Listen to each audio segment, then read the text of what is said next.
अरावली पर्वतमाला की। मैं अरावली हूँ। जिस अरावली पर्वतमाला को विकास के नाम पर खत्म किया जा रहा है, 800 किलोमीटर लंबी अरावली पहाड़ी को अब काट दिया जाएगा। Hello guys, welcome back to my new videos. और आज हम बात करने वाले हैं अरावली पर्वतमाला की ना। और ये भारत की प्राचीनतम पर्वतमाला है जो कि हिमालय से भी पहले की है ना, जो कैम्ब्रियन युग की है। और इसको अवशिष्ट पर्वतमाला भी बोल सकते हैं क्योंकि ये अपरदन के कारण काफी जगह पे ऐसे छोटी हो चुकी है ना, अपरदन के कारण। और यहाँ पे इसके पेड़ वगैरह कटाई के कारण पर्वतमाला बहुत छोटी हो चुकी है, बहुत नीचे हो चुकी है ना। यह भारत की 4 राज्यों से गुजरती है, गुजरात, राजस्थान, दिल्ली और हरियाणा, जिसकी कुल लंबाई है 695 किलोमीटर ना, जिसका लगभग 85% राजस्थान के अंदर है और 550 किलोमीटर राजस्थान के अंदर है ना। सबसे ऊंची चोटी है वो गुरु शिखर जो कि सिरोही राजस्थान के अंदर है और जिसकी ऊंचाई 1722 मीटर है। 2 से 3 अरब साल पुरानी पर्वतमाला श्रृंखला है ना। पर भारत को योगदान क्या है, तो देखो भारत को योगदान अरावली पर्वत श्रृंखला का यह है कि जो मानसून होते हैं, मानसून को अरावली पर्वतमाला रोकती है और बारिश करती है ना, और भूजल स्तर को बढ़ाती है। और जिसके साथ साथ पश्चिमी राजस्थान को थार रेगिस्तान है जो कि बहुत तेजी से राजस्थान के अंदर बहुत ज्यादा बढ़ रहा है। पश्चिमी राजस्थान की तरफ से जो डेजर्ट है ना, पूरी राजस्थान की तरफ बढ़ रहा है, जिसको रोकने का काम कर रहा है अरावली पर्वतमाला ना।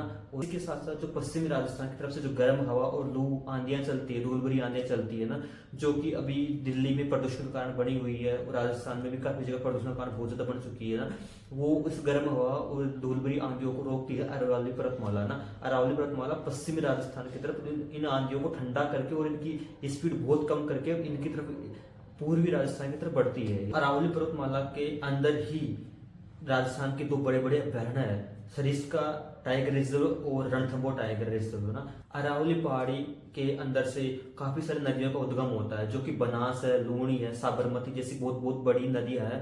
और ये राजस्थान के अंदर न कि गुजरात के अंदर भी पानी की बहुत ज्यादा सप्लाई को पूर्ति करती है ना।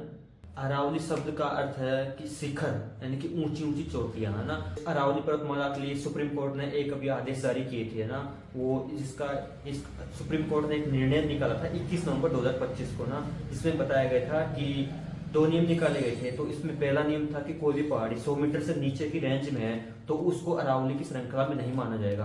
और दूसरा नियम है कि अगर कोई भी 2 पहाड़ी है उसके बीच में एक तो 100 मीटर से नीचे हो और उसके बीच में डिस्टेंस ना 500 मीटर का डिस्टेंस हो तो उसको भी अरावली पर्वतमाला की श्रृंखला में नहीं रखा जाएगा ना। तो 2 नियम पारित किए थे सरकार ने, जिसके अंदर लगभग 100 मीटर से नीचे की इतनी भी अरावली की चोटियां ना सारी, लगभग 90% से ज्यादा की चोटियां 100 मीटर से नीचे ही है ना। जिससे लगभग अगर इन 90% पहाड़ी पर खनन चालू किया जाता है तो लगभग ये अरावली पर्वतमाला की श्रृंखला ना जो 90% तक गायब हो जाएगी। इनका तो नामो निशान ना आने वाले कुछ सालों के अंदर 90% अरावली पर्वतमाला खत्म हो चुकी होगी, जिसका दुष्प्रभाव होगा थार का रेगिस्तान, थार डेजर्ट है जो कि पश्चिमी राजस्थान से पूर्वी राजस्थान की तरफ बढ़ रहा है, जिसको रोक रखा अरावली पर्वतमाला ने, वो पश्चिमी राजस्थान से पूर्वी राजस्थान की तरफ बढ़ जाएगी। और लगभग पश्चिमी भारत बहुत ज्यादा मात्रा में डेजर्ट में कन्वर्ट हो जाएगा। और यहाँ पे जो भी हरियाली है जो बिल्कुल शुष्क, जैसे अभी प्रेजेंट टाइम में जैसलमेर वगैरह के एरिया में है ना, उस तरीके से यहाँ पे शुष्क अवस्था में हो जाएगी। और ये भी यहाँ पे जो नमी वगैरह है वो पानी सूख जाएगा ना। और दूसरी बात है जो कि यहाँ पे प्रदूषण की मात्रा बढ़ रही है। अभी आप देख रहे हो दिल्ली के अंदर कितना ज्यादा प्रदूषण बढ़ रहा है ना, तो इसको जो अभी इसको मैनेज कर रखा है, जो इसको भी नियंत्रण में कर रखा है, ये है अरावली पर्वतमाला। अरावली पर्वतमाला के अंदर से ही नदियां निकलती है। तो अगर वहाँ पे पहाड़ी नहीं होगी, अगर पहाड़ नहीं होगी अरावली पर्वतमाला पे, वहाँ बारिश नहीं होगी तो वहां से नदियां नहीं निकलेगी तो वहाँ पे पानी का संकट आएगा। तो शुष्क अवस्था में से शुष्क बिल्कुल चारों तरफ मरुस्थलीकरण ज्यादा हो जाएगा ना, जिसकी वजह से पूरे राजस्थान और गुजरात का भी एरिया, गुजरात में दिल्ली हरियाणा तक भी पानी की समस्या बहुत ज्यादा फैल जाएगी ना। अरावली पर्वतमाला नहीं होगी तो ये गर्म हवाएं, धूल भरी हवाएं, गर्म लू ना जो पूरी राजस्थान दिल्ली की तरफ बढ़ेगी, जिसके कारण वहाँ पे जो टेम्परेचर है लगभग 4 से 5 डिग्री टेम्परेचर बढ़ जाएगा और पर्यावरण बहुत ज्यादा गर्म हो जाएगा और प्रदूषण की मात्रा बहुत ज्यादा बढ़ जाएगी। इसका एक और नुकसान है जैव विविधता ना। अगर अपन पर्यावरण को नुकसान करते हैं, पेड़ पौधे काटते हैं, तो पेड़ पौधे जंगलों का विनाश करते हैं, तो वहाँ पे जो जानवर है कहाँ जाएंगे, वो मरेंगे या फिर शहरों की तरफ निकलेंगे जहाँ से काफी लोगों को नुकसान पहुंचता है।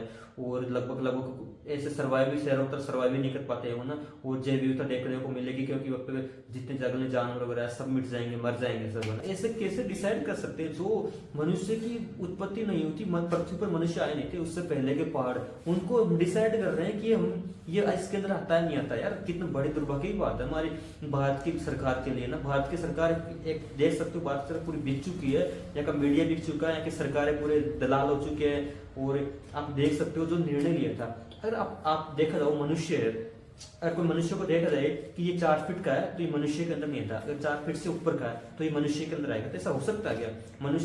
मनुष्य रहेगा ना। अगर पहाड़ी है तो अरावली रहेगी। वो छोटी हो बड़ी उस चीज से डिसाइड नहीं कर सकते, क्योंकि वो प्रकृति का काम है, प्रकृति ने बनाया है उसको, नीचे छोटा किया बड़ा किया प्रकृति ने किया है ना। आपको पता है कि 51A(g) आर्टिकल है ना, अनुच्छेद 51A(g) के अंदर बताया गया है कि हमें पर्यावरण की रक्षा करनी है, पर्यावरण की रक्षा करना हमारा कर्तव्य है। तो ये कर्तव्य है, तो एक तरफ तो सरकार, हमारे देश के पीएम बड़े बड़े, जो हमारे देश का सबसे बड़ा नेता पीएम, जो बोला कि एक पेड़ तो माँ के नाम, बाकी पेड़ दोस्तों के नाम। तो आप देख सकते हो अपने दोस्तों के लिए, जो अपने बिजनेसमैनों के लिए, अपने बड़े बड़े दोस्त है ना, उनको बिजनेस के लिए, उद्योगपतियों के लिए पर्यावरण को नष्ट कर रहे हैं, पहाड़ों को काटा जा रहा है। तो बड़े दुर्भाग्य की बात है सरकार के लिए ना। अरावली एक पहाड़ नहीं है, ये राजस्थान की शान है, राजस्थान की रक्षा कवच है, जो कि पूरी राजस्थान में, पूर्वी राजस्थान की रक्षा कर रही है। और अरावली पर्वतमाला जो कि दिल्ली से शुरू होके पालनपुर गुजरात तक जाते हैं। राजस्थान वो धरती है, वीरों की धरती, जहाँ पे राजस्थान के वीरों ने, राजस्थान के राजपूतों ने, राजस्थान के शासकों ने मुगलों जैसे मुगलों के घुटने टिका दिए थे। तो अब कैसे यकीन कर सकते हो कि यहाँ के लोग अरावली पर्वत को नष्ट करने देंगे? ऑलरेडी बाकी जगह पे नष्ट कर चुके हो।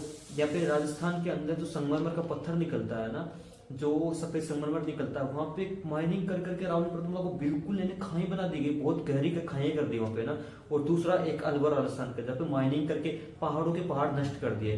बट अब जो नियम निकाले सरकार ने ना, सुप्रीम कोर्ट ने जो अभी आदेश जारी किए थे, वो बहुत ही गलत है। और जिसके बाद में मैं भी आवाज उठा रहा हूँ, आपका भी हक बनता है, आप भी आवाज उठाओ इसकी। हम राजस्थान के लोग, हमने खेजड़ी के लिए बलिदान दिया है, यहाँ के राजस्थान के लोगों ने खेजड़ी के लिए बलिदान दिया है। तो हम यही है कि हम अरावली को टच नहीं करने देंगे। और मैंने जिस तरीके से आवाज उठाई, मेरे से जो भी बना, जिस तरीके से मैंने बोला, मैंने आपके लिए आवाज उठाई, इस तरीके से आपका भी हक बनता है, आप भी अरावली के लिए आवाज उठाओ ना। हमें अरावली पर्वतमाला को बचाना और पूरे राजस्थान को एक साथ खड़े होना और मिलके अरावली पर्वतमाला की रक्षा करनी है। Okay guys, thank you so much for watching this video. मिलते हैं नेक्स्ट वीडियो, तब तक के लिए बाय बाय, टेक केयर।